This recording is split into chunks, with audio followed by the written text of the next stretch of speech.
আজকে ইডলি বানাবো। এই দেখো দই, 500 দই, 2 প্যাকেট সুজি। দেখো দই দিয়ে সুজি দিয়ে মাখিয়ে নেওয়া হয়েছে। এই যে আমাদের ইডলি স্ট্যান্ড।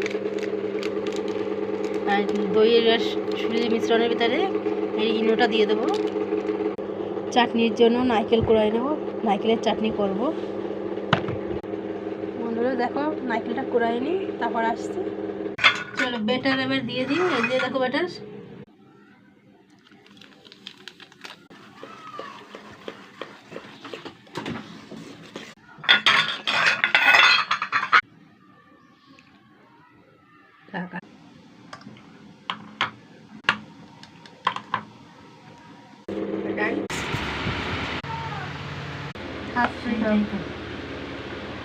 नारियल का चटनी